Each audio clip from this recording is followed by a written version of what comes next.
हरिओम. ओवी क्रमांक 89. ह्या ओवीमधील ही उपमा पहा. ज्याप्रमाणे जालिम विष उसळले असताना त्याचे शमन कसे आणि कोण करणार, त्याप्रमाणेच पांडवांचे सर्व सैन्य एकत्रपणे एकदम चढाईला सज्ज झाले की त्यांना कोण आवरणार. चढाई एकदम एकजुटीने एक दिलाने केली की त्याचे पारिपत्य करणे फार फार कठीण असते. ब्रिटिशांनी डिव्हाइड अँड रूल हे तत्त्व अवलंबले आणि आम्ही त्याला फसलो. त्यामुळे 150 वर्ष पारतंत्र्यात काढावी लागली. जाता जाता हिंदू आणि मुसलमान यांच्यात कायम करता आग लावून ते निघून गेले. आजचेही राजकारणी हेच करत आहेत. या पक्षामधून त्या पक्षात आयाराम आणि गयाराम यांची पळापळ सुरू आहे. मुंबईवर आतंकवाद्यांनी हल्ला केला त्यावेळी श्री छत्रपती स्थानकावर फक्त 2 आतंकवादी होते आणि प्रवासी हजारो होते. त्यावेळी जर ते सर्व एकदम आतंकवाद्यांवर नुसते धावून गेले असते तर जीवितहानी कमी झाली असती आणि ते दोघेही पकडले गेले असते. आफ्रिकेला असताना माझ्या साहेबांबरोबर गप्पांच्या ओघात भारत आणि पाकिस्तान हा विषय निघाला. त्यावेळी ते साहेब मला म्हणाले, अरे सर्व भारतीय नुसते चालत चालत पाकिस्तानात गेले तरी सर्व पाकिस्तान तुम्ही व्यापून घ्याल. आता यामधील गमतीचा भाग जरी सोडला तरी त्यामधून एकजुटीचे महत्त्व समजते. फक्त सर्वजण एकाच प्रेरणेने एकत्र आलेले असले पाहिजेत. छत्रपती शिवाजी महाराजांजवळ मोगलांच्या तुलनेने फार थोडे सैन्य आणि शस्त्रसामुग्री होती. तरीही त्यांनी मोगलांना जेरीस आणले, नामोहरम केले. कारण हे सर्वजण स्वराज्य मिळवणे या एकाच प्रेरणेने भारावलेले होते. माऊलींनी येथे जालिम विष असा शब्द वापरलेला आहे. जालिम विष याचा अर्थ एक थेंब जरी देहामध्ये गेला तरी मृत्यू अटळ आहे असे विष. एकजुटीचे महत्त्व इतके आणि असे आहे. एकजूट असली तर वाकड्या नजरेने पाहण्याची कोणाचीही हिंमत होत नाही. यास्तव सर्वांनी एकत्र राहा, एकी सांभाळा, आपापसात भांडू नका. दुहीचा फायदा बाहेरचे उठवतात आणि दुही करणाऱ्यांना एक एक करून दोघांनाही संपवतात. यासाठी इतिहास साक्षीला आहे.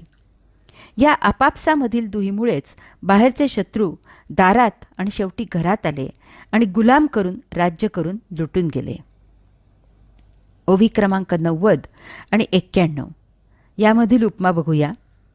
किंवा ज्याप्रमाणे वडवानल पेटतो आणि तो ज्या प्रकारे प्रलयवाताने भडकून समुद्राच्या पाण्याचे शोषण करत आकाशापर्यंत प्रदीप्त होतो, त्याप्रमाणे पांडवांचे ते भयावह सैन्य अनेक प्रकारे व्यूहरचना केलेली असल्यामुळे त्यावेळी ते महाभेसूर दिसले. वडवानल समुद्रात असतो, पाण्याचा गुणधर्म आग विझवण्याचा असतो आणि तरीही त्या पाण्यात वडवानलाला आग लागते आणि ती आग समुद्राच्या पाण्याची वाफ करते. पांडवांमध्ये असा हा कोणता महाप्रशांत अग्निशामक समुद्र आहे, असा कोणता वडवानल आहे की जो आग लागल्यासारखा पेटून उठू शकतो आणि सर्वस्वाचा विनाश करतो. पाणी आणि आग हे परस्पर विरुद्ध द्वंद्व आहे.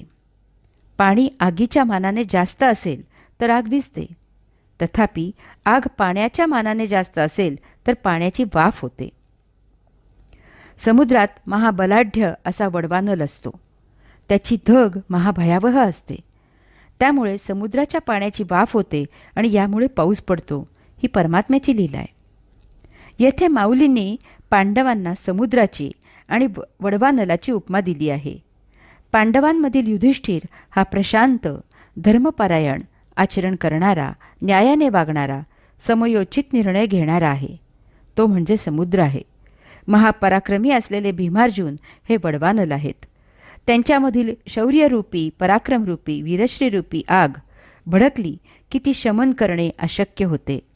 अनेक वेळेला हे वडवानल रूपी भीमार्जुन अन्यायाविरुद्ध पेटून उठले होते. तथापि समुद्ररूपी युधिष्ठिराने त्यांना धर्मपालनाची आठवण करून शांत केले आहे. उदाहरण म्हणून भर सभेत पत्नी द्रौपदीची विटंबना होत असताना हे वडवानल रूपी भीमार्जुन कौरवांवर धावून जाण्याचा विचार करत होते.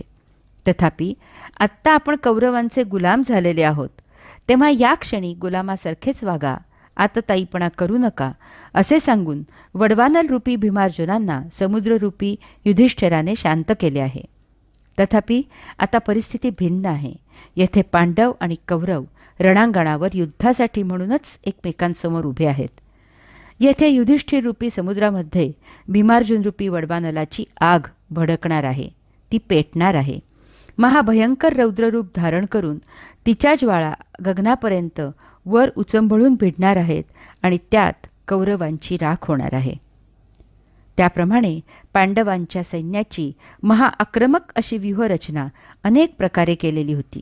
त्यामुळे पांडवांचे हे सैन्य कौरवांचा नाश करायला सज्ज झालेले असे महाभयावह आणि कौरवांचा ग्रास गिळायला उद्युक्त झालेले असे रौद्ररूप धारण केलेले महाभेसूर दिसत होते. कधीही भावनांच्या आहारी जाऊन खाईत उडी घेऊ नये. समोरच्याची ताकद जोखूनच चढाई करायची की नरमाईने घ्यायचे हे ठरवूनच आचरण करावे लागते. केव्हा हल्ला करायचा, केव्हा माघार घ्यायची, केव्हा शत्रुकोंडीत पकडला गेला असला तरी त्याला सोडून द्यायचे याचे तारतम्य बाळगावे लागते. आक्रमण करायला योग्य संधीही वाट पाहावी लागते. हरिओम.